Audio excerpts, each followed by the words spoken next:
SP గారికి ఇచ్చాం, DGP గారికి ఇచ్చాం, నో యాక్షన్ టిల్ నౌ. ఏంది స్వామి నాకు అర్థం కాల. డ్రామాలు వేస్తా ఉన్నారు అధ్యక్ష. నిజంగా ఇటువంటి డ్రామాలు చూస్తుంటే నెవర్ బిఫోర్ ఎవర్ ఆఫ్టర్ అధ్యక్ష. పబ్లిక్ లోకి వచ్చిన తర్వాత అమ్మా ధైర్యం వచ్చిందిరా, నేను ఇక వాస్తవం చెప్పొచ్చు అని.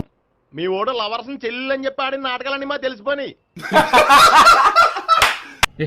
ఏం పీకుతారు స్పీకేవ్లే గానీ మీ ఓడిని పెచ్చ పీకుడు పేయడానికి అందరం కలిసి వస్తున్నాము. లాకప్ డెత్ అయిపోయడానికి రెడీగా ఉండమని చెప్పే రాత్రి జరిగింది అది అని తప్ప నువ్వు చచ్చిపోయేదాకా వామ్మో నన్ను పడవద్దు అన్నో వెంట్రుక. ఇలాంటి జోకులు ఎవరుంటే ఇప్పుడు వేసేయండి, ఎందుకంటే కాసేపట్లో మీ మొగుడు వస్తాడు. చెత్త ఎదవా పిచ్చిముండవాడక ముందు ఆయన చరిత్ర తెలుసుకో. మొట్టమొదటి కృష్ణమురళిదా